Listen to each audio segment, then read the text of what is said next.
الحمد لله نحمده ونستعينه ونؤمن به ونتوكل عليه ونعوذ بالله من شرور أنفسنا ومن سيئات أعمالنا من يهده الله فلا مضل له ومن يضلله فلا هادي له وأشهد أن لا إله إلا الله وحده لا شريك له وأشهد أن محمدا عبده ورسوله أرسله بالهدى ودين الحق ليظهره على الدين كله ولو كره المشركون اللهم صل على محمد وعلى آل محمد كما صليت على إبراهيم وعلى آل إبراهيم إنك حميد مجيد اللهم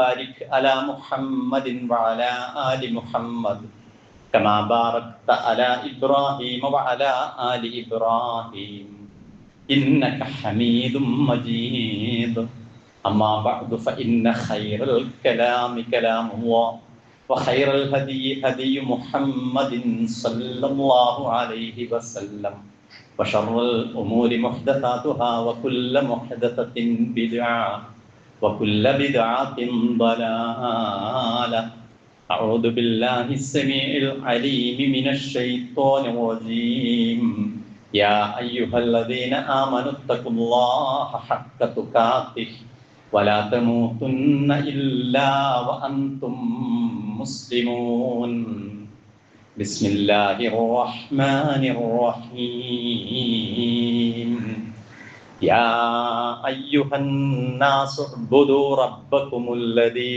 خلقكم والذين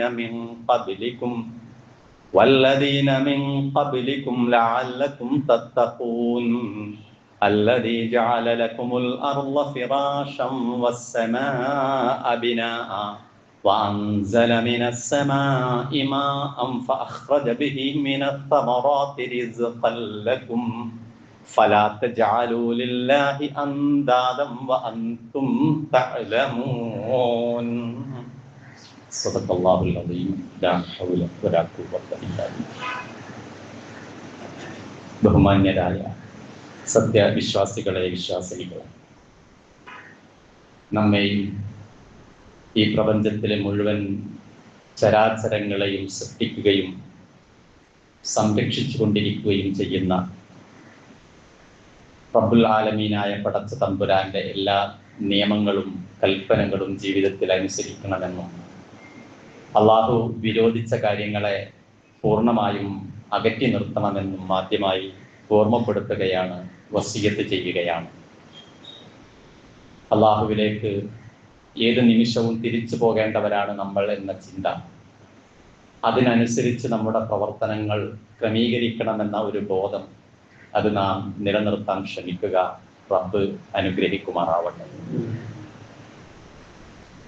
ലാ ഇലാഹ ഇല്ലല്ലാഹു എന്ന ഒരു വാചകം, എന്ന ഒരു വചനം കേൾക്കാത്തവരായി, അല്ലെങ്കിൽ അത് പറയാത്തവരായി ആരും തന്നെ ഇല്ല എന്ന് നമുക്ക് പറയാം. പ്രവാചകൻ മുഹമ്മദ് നബി സല്ലല്ലാഹു അലൈഹി വസല്ലമ ഒരിക്കൽ പറഞ്ഞത്, അഫ്ളലു മാ ഖുൽതു അന വന്നബിയ്യൂന മിൻ ഖബ്ലി, ഞാനും എനിക്ക് മുമ്പ് വന്ന പ്രവാചകന്മാരും പറഞ്ഞ വാക്കുകളിൽ ഏറ്റവും ശ്രേഷ്ഠമായ വാക്ക് ഖൗലു ലാ ഇലാഹ ഇല്ലല്ലാഹ്, ലാ ഇലാഹ ഇല്ലല്ലാഹു എന്നുള്ള ഒരു വചനമാകുന്നു എന്നാണ്. മറ്റൊരിക്കൽ നബി സല്ലല്ലാഹു അലൈഹി വസല്ലമ പറഞ്ഞു, ഖൂലു ലാ ഇലാഹ ഇല്ലല്ലാഹ്, നിങ്ങൾ ലാ ഇലാഹ ഇല്ലല്ലാഹ് എന്ന് പറയും. തദീനുലകുമുൽ അജമു വൽ അറബ്, അറബികളും അനറബികളും നിങ്ങൾക്ക് കീഴടങ്ങും. വിശുദ്ധ ഖുർആൻ പറയുന്നത്, വമാ അർസൽനാ മിൻ റസൂലി ഇല്ലാ നൂഹി ഇലൈഹി, ഒരു പ്രവാചകനെയും നാം അയച്ചിട്ടില്ല, ആ പ്രവാചകന് വഹി നൽകിയിട്ടല്ലാതെ. അന്നഹു ലാ ഇലാഹ ഇല്ല അന, ഞാനല്ലാതെ ഒരാരാധ്യനില്ല, ലാ ഇലാഹ ഇല്ല അന എന്നുള്ള വഹി നൽകിയിട്ടല്ലാതെ. ഫഅ്ബുദൂൻ, അതുകൊണ്ട് നിങ്ങൾ എന്നെ ആരാധിക്കുകയും. വിശ്വാസികളായ നാം നമസ്കരിക്കുന്ന സമയത്ത് നിർബന്ധമായും ചൊല്ലേണ്ട സൂറത്തുൽ ഫാത്തിഹയിലെ ഏറ്റവും പ്രധാനപ്പെട്ട ഒരു വചനം നമുക്കറിയാം. ഇയ്യാക നഅ്ബുദു വ ഇയ്യാക നസ്തഈൻ. അല്ലാഹുവേ, നിന്നെ മാത്രമാണ് ഞങ്ങൾ ആരാധിക്കുന്നത്, നിന്നോട് മാത്രമേ ഞങ്ങൾ സഹായം തേടുകയുള്ളൂ. ഓരോ വിശ്വാസിയും നിരന്തരം പറഞ്ഞുകൊണ്ടിരിക്കുന്ന പ്രതിജ്ഞയുടെ ഭാഗം കൂടിയാണ്. വിശുദ്ധ ഖുർആൻ സൂറത്തുൽ ബഖറയിലൂടെ നമ്മെ ഓർമ്മപ്പെടുത്തുന്ന ഒരു കാര്യം, യാ അയ്യുഹന്നാസ്, മനുഷ്യരെ, ഉഅ്ബുദു, നിങ്ങൾ ആരാധിക്കേണ്ടത്, നിങ്ങൾ ആരാധിക്കുക, റബ്ബക്കുമുല്ലദീ ഖലഖക്കും, നിങ്ങളെ സൃഷ്ടിച്ച നിങ്ങളുടെ റബ്ബിനെയാണ് നിങ്ങൾ ആരാധിക്കേണ്ടത്. നിങ്ങളെ സൃഷ്ടിച്ചവൻ ആരാണോ അവനെയാണ് നിങ്ങൾ ആരാധിക്കേണ്ടത്. നിങ്ങളെ മാത്രമല്ല അവൻ സൃഷ്ടിച്ചത് വല്ലദീന മിൻ ഖബ്ലിക്കും, നിങ്ങൾക്ക് മുമ്പ് ഇവിടെ കഴിഞ്ഞുപോയ ഒരുപാട് മനുഷ്യരുണ്ട്, ജീവജാലങ്ങളുണ്ട്. എല്ലാവരെയും സൃഷ്ടിച്ച ആ റബ്ബിനെ നിങ്ങൾ ആരാധിക്കുക. ലഅല്ലക്കും തത്തഖൂൻ, എങ്കിൽ നിങ്ങൾ സൂക്ഷ്മതയുള്ള ഭക്തരായി മാറും. ആരാണ് ആ റബ്ബ്? അല്ലദീ ജഅല ലക്കുമുൽ അർള ഫിറാഷ, ഒരു അമിത വേഗതയിൽ കറങ്ങിക്കൊണ്ടിരിക്കുന്ന ഗോളാകൃതിയിലുള്ള ഈ ഭൂമിയെ നിങ്ങൾക്കൊരു മെത്ത പോലെ, ഒരു വിരിപ്പ് പോലെ ആക്കി തന്നവനാണ് ആ റബ്ബ് എന്ന് പറയുന്നത്. ആകാശത്തെ, നിങ്ങളുടെ ഉപരിഭാഗത്തെ നിങ്ങൾക്കൊരു മേൽക്കൂര കണക്കെ എല്ലാ തരത്തിലുള്ള അൾട്രാ വയലറ്റ് രശ്മികളിൽ നിന്നും മറ്റ് ആക്രമണങ്ങളിൽ നിന്നുമൊക്കെ ഒരു കവചം എന്ന നിലക്ക് നിങ്ങൾക്ക് ഉപരിഭാഗത്തെ അവൻ ഒരുക്കി തന്നിരിക്കുന്നു, ഒരു കവചമായിട്ട്, ഒരു കെട്ടിടം പോലെ, അതല്ലെങ്കിൽ ഒരു മേൽക്കൂര പോലെ. ഉപരിഭാഗത്ത് നിന്ന് അവൻ നിങ്ങൾക്ക് ഇതാ വെള്ളം, മഴ അവൻ ഇറക്കി തരുന്നു. നിങ്ങൾ 5 പൈസ കൊടുക്കാതെ, അല്ലെങ്കിൽ നിങ്ങളുടെ ആവശ്യപ്രകാരമൊന്നുമല്ല, റബ്ബ് അവന്റെ കാരുണ്യത്തിനനുസരിച്ച് അത് ഇറക്കിക്കൊണ്ടിരിക്കുന്നു എന്ന് മാത്രമല്ല, ആ ജലം മുഖേന നിങ്ങൾക്ക് ഭൂമിയിൽ ഒരുപാട് സസ്യലതാദികളും കായ്കനികളും ഫലവർഗങ്ങളും അവൻ നിങ്ങൾക്ക് ഉണ്ടാക്കി തരികയും ചെയ്യുന്നു. ഇതെല്ലാം മറ്റാരും നിർവഹിക്കുന്നില്ല. അതുകൊണ്ട് ഫലാ തജ്അലൂ ലില്ലാഹി അൻദാദ, ആ അള്ളാഹുവിന്, ഇതെല്ലാം തരുന്ന റബ്ബിന് നിങ്ങൾ തുല്യരായി മറ്റാരെയും സങ്കല്പിക്കരുത്. ആ റബ്ബിൻ്റെതായ കഴിവുകൾ മറ്റു ചിലർക്കുണ്ട് എന്ന് നിങ്ങൾ ധരിച്ച് അവരെ നിങ്ങൾ ആരാധിക്കരുത്. അന്തും തഅലമൂൻ, കാര്യങ്ങളൊക്കെ അറിഞ്ഞുകൊണ്ട് മനസ്സിലാക്കാനുള്ള ബുദ്ധിയും വിവേകവും നിങ്ങൾക്ക് തന്നിട്ട്, കാര്യങ്ങളൊക്കെ നിങ്ങൾക്ക് കേൾക്കാനും പഠിക്കാനും അവസരമുണ്ടായിട്ടും നിങ്ങൾ ആ അള്ളാഹുവിൽ പങ്കു ചേർക്കരുത്, അല്ലെങ്കിൽ ആ അള്ളാഹുവിന് നിങ്ങൾ സമന്മാരെ ഉണ്ടാക്കരുത് എന്ന് അള്ളാഹു ഓർമ്മപ്പെടുത്തുന്നു. എന്താണ് ഈ ലാ ഇലാഹ ഇല്ലല്ലാഹു എന്നതിൻ്റെ ഒരു പ്രത്യേകത, അല്ലെങ്കിൽ എന്തുകൊണ്ടാണ് ഇത് നിരന്തരം ആളുകളോട് പറയേണ്ടി വരുന്നത് എന്നുള്ളത് ഒരു പ്രധാനപ്പെട്ട ചോദ്യമാണ്. എന്തുകൊണ്ട് ലോകത്ത് വന്ന മുഴുവൻ പ്രവാചകന്മാരും ഏറ്റവും ആദ്യവും പ്രാധാന്യത്തോടുകൂടിയും ജനങ്ങളോട് ഈ കാര്യം പറഞ്ഞത് എന്തുകൊണ്ട് എന്നത് വളരെ പ്രസക്തമാണ്. മനുഷ്യന്റെ ആജന്മ ശത്രുവായ പിശാച്, ഇബ്ലീസ്, മനുഷ്യനെ ഏറ്റവും അധികം വഴിപിഴപ്പിക്കാൻ ശ്രമിക്കുന്നത് അവന്റെ വിശ്വാസത്തിലാണ്. അവന്റെ വിശ്വാസത്തിൽ നിന്ന് അവനെ വ്യതിചലിപ്പിച്ചാൽ പിന്നീട് അവനെ, പിശാചിന്, ഏത് മേഖലയിലേക്കും കൊണ്ടുപോകാൻ കഴിയും എന്നുള്ളതാണ്. അതുകൊണ്ട് തന്നെ പിശാച് ആസൂത്രിതമായി മനുഷ്യ മനസ്സിൽ അള്ളാഹു അല്ലാത്തവരെ കുറിച്ച് അള്ളാഹുവിനെ പോലെ സങ്കല്പിക്കാൻ, അല്ലെങ്കിൽ അള്ളാഹുവിൻ്റെതായ കഴിവുകൾ മറ്റു ചില ആളുകൾക്കുമുണ്ട് എന്ന് പ്രചരിപ്പിക്കാൻ പിശാച് വളരെ കൃത്യമായ ആസൂത്രണങ്ങൾ എക്കാലത്തും നടത്തിക്കൊണ്ടിരിക്കുന്നുണ്ട്. ലോകത്താദ്യമായി പിറന്ന, അല്ലെങ്കിൽ അള്ളാഹു സൃഷ്ടിച്ചത് ഒരു പ്രവാചകനെയാണ്, ആദം നബി അലൈഹി സ്വലാത്തു വസ്സലാമിനെ. പക്ഷെ ആ ആദം നബി അലൈഹി സ്വലാത്തു വസ്സലാമിന്റെ മക്കൾ, അവരുടെ പേരമക്കൾ, അങ്ങനെ അല്പം തലമുറ കഴിഞ്ഞപ്പോഴേക്കും അവരിൽ ആദം നബി പഠിപ്പിക്കാത്ത വിശ്വാസം കടന്നു വന്നത് എങ്ങനെയാണ്? അതാണ് പിശാചിന്റെ പ്രവർത്തനം എന്ന് പറയുന്നത്. നൂഹ് നബി അലൈഹി സ്വലാത്തു വസ്സലാമിന്റെ കാലം വന്നപ്പോൾ നൂഹ് നബിയുടെ കൂടെ, നൂഹ് നബി വരുന്ന കാലഘട്ടത്തിൽ ഒരുപാട് പ്രതിമകളും മരിച്ചുപോയ മഹാന്മാരും ആരാധിക്കപ്പെടുന്ന ആളുകളായി മാറിയിരുന്നു. ആരാണ് അവരെ അത് പഠിപ്പിച്ചത്? ഒരു പ്രവാചകനും പഠിപ്പിച്ചതല്ല. വദ്, സുവാഖ്, യഗൂസ്, യഊഖ്, നസ്ർ തുടങ്ങിയ ഒരുപാട് മരിച്ചുപോയ മഹാന്മാരെയായിരുന്നു ആ ആളുകളൊക്കെ ആരാധിച്ചിരുന്നത്. അവരുടെ സങ്കടങ്ങൾ പറയാൻ, അവരുടെ ആവശ്യങ്ങൾ നിർവഹിക്കാൻ അവർ അഭയം തേടിയിരുന്നത്. നൂഹ് നബി അലൈഹി സ്വലാത്തു വസ്സലാം ആ ജനങ്ങളെ മുഴുവൻ അള്ളാഹുവിലേക്ക്, ലാ ഇലാഹ ഇല്ലല്ലാഹ് എന്ന അള്ളാഹു അല്ലാതെ നിങ്ങൾക്കൊരാരാധ്യനില്ല എന്നൊരു തത്വത്തിലേക്ക് വിളിച്ചു കൊണ്ടുവന്ന് അങ്ങനെ നൂഹ് നബിയെ അംഗീകരിച്ച ആളുകൾ അന്നത്തെ ഒരു വലിയ കപ്പലിൽ രക്ഷപ്പെടുന്നുണ്ട്. ബാക്കി അംഗീകരിക്കാത്ത ബഹുദൈവ വിശ്വാസികളായ ആളുകളൊക്കെ വലിയൊരു വെള്ളപ്പൊക്കത്തിൽ നശിച്ചു പോകുന്നുമുണ്ട്. പിന്നീട് നിലനിൽക്കുന്നത് വിശ്വാസികളായ ഒരു തലമുറയാണ് നൂഹ് നബിയുടെ കൂടെ വിശ്വസിച്ച. പക്ഷെ തലമുറ കഴിഞ്ഞപ്പോൾ ഇബ്രാഹിം നബി വരുന്ന കാലഘട്ടത്തിൽ ചിത്രം മാറുകയാണ്. ഇബ്രാഹിം നബിയുടെ പിതാവ് പോലും വിഗ്രഹങ്ങളെയും മഹാന്മാരെയും മരിച്ചുപോയ ആളുകളെയും ഒക്കെ ആരാധിക്കുന്ന വ്യക്തിയായി മാറിയ ചരിത്രമാണ് കാണാൻ കഴിയുന്നത്. ഇബ്രാഹിം നബി അലൈഹി സ്വലാത്തു വസ്സലാം പിതാവ് അടക്കമുള്ള ബഹുദൈവ വിശ്വാസികളോട് പോരാടിയിട്ടാണ് അവസാനം പരിശുദ്ധ മക്കയിൽ കഅബാലയം നിർമ്മിക്കുന്നത്. പടച്ചവനെ മാത്രം ആരാധിക്കാൻ വേണ്ടി ആദ്യമായി നിർമ്മിക്കപ്പെടുന്ന മന്ദിരം. പക്ഷേ മുഹമ്മദ് നബി സല്ലല്ലാഹു അലൈഹി വസല്ലമയുടെ കാലഘട്ടം വരുമ്പോൾ നമുക്ക് കാണാൻ കഴിയുന്നത് കഅബക്കുള്ളിൽ പോലും ആ കഅബ ഉണ്ടാക്കിയ ഇബ്രാഹിം നബിയുടെ പോലും പ്രതിമ സ്ഥാപിക്കുകയും ഇബ്രാഹിം നബിയും ഇസ്മായിൽ നബിയും അതുപോലെയുള്ള ലാത്ത, ഉസ്സ, മനാത്ത തുടങ്ങിയ കുറെ മഹാന്മാരും ആരാധിക്കപ്പെടുന്ന വിഗ്രഹങ്ങളും അതുപോലെ തന്നെ ആരാധ്യരുമായി മാറിയ ചരിത്രമാണ് നമുക്ക് അവിടെയും കാണാൻ കഴിയുന്നത്. മുഹമ്മദ് നബി സല്ലല്ലാഹു അലൈഹി വസല്ലമയും തന്റെ സമൂഹത്തിൽ ഇത്തരത്തിലുള്ള വിശ്വാസ വൈകല്യങ്ങൾ ഉണ്ടാവുമെന്ന് വളരെ ഗൗരവത്തോടുകൂടി താക്കീത് നൽകിയിരുന്നു. റസൂല് മരിക്കുന്ന സമയത്ത് പോലും, മരിക്കാൻ കിടക്കുന്ന ആ മരണ രോഗത്തിൽ പോലും ഓർമ്മ വരുമ്പോൾ പറഞ്ഞിരുന്നത് ലഅനല്ലാഹുൽ യഹൂദ വൻ നസാറ ഇത്തഖദു ഖുബൂറ അംബിയാഇഹിം മസാജിദ. ജൂത ക്രൈസ്തവരെ അള്ളാഹു ശപിക്കട്ടെ, അവർ അവരുടെ മഹാന്മാരുടെയും പ്രവാചകന്മാരുടെയും ഒക്കെ ഖബറിടങ്ങളെ ആരാധനാ സ്ഥലങ്ങളാക്കി മാറ്റി എന്നുള്ളത്. എന്റെ സമൂഹത്തിൽ അങ്ങനെ വരാതിരിക്കാൻ വേണ്ടിയായിരുന്നു ഇബ്രാഹിം മുഹമ്മദ് നബി സല്ലല്ലാഹു അലൈഹി വസല്ലമയുടെ ആ പ്രാർത്ഥനയും അതുപോലെ തന്നെ ആ അവസാന കാലഘട്ടത്തിലെ ആ പ്രഖ്യാപനവും ഒക്കെ. പക്ഷേ ചരിത്രത്തിൽ നമുക്ക് കാണാൻ കഴിയുന്നത് പിൽക്കാലത്ത് മുസ്ലിം സമൂഹത്തിലും ഇത്തരത്തിലുള്ള മിത്തുകൾ അല്ലെങ്കിൽ വിശ്വാസങ്ങൾ കടന്നു വന്നു എന്നുള്ളതാണ്.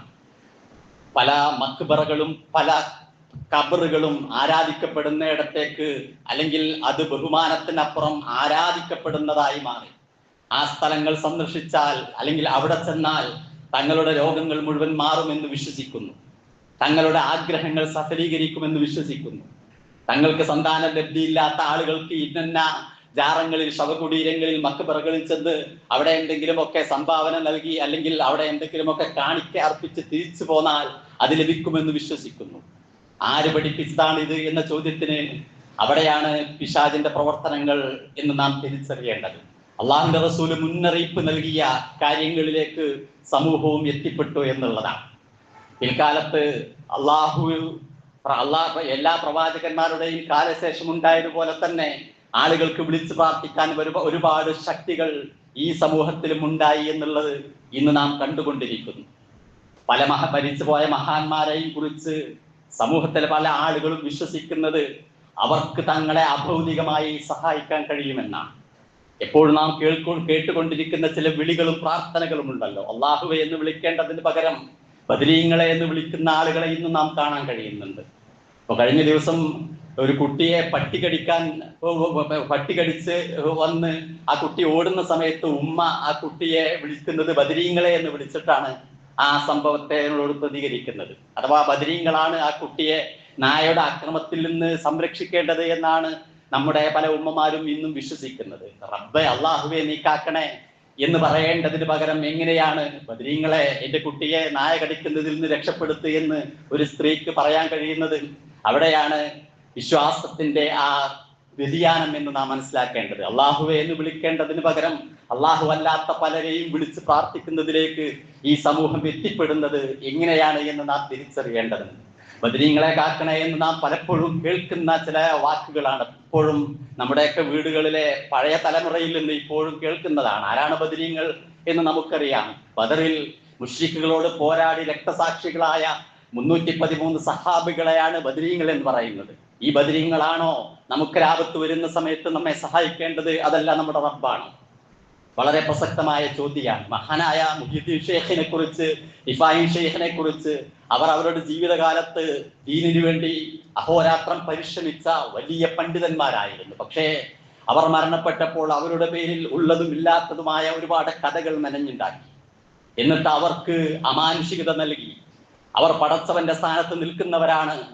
കുപ്പിയകത്തുള്ള വസ്തുവിനെ പോലെ കാണാൻ ഞാൻ നിങ്ങളുടെ കൽബകം എന്നോവർ എൻ്റെ മനസ്സിനുള്ളത് ഒരു പ്ലെയിൻ ഗ്ലാസ്സിലുള്ള വസ്തു നമുക്ക് കാണാൻ കഴിയുന്നത് പോലെ മുഹ്യിദ്ദീൻ ഷെയ്ഖിന് എൻ്റെ മനസ്സിലുള്ളത് കാണാൻ കഴിയുമെന്ന് വിശ്വസിക്കുന്ന ആളുകൾ ഈ ലോകത്ത് ഉണ്ടായി എന്നുള്ളതാണ്.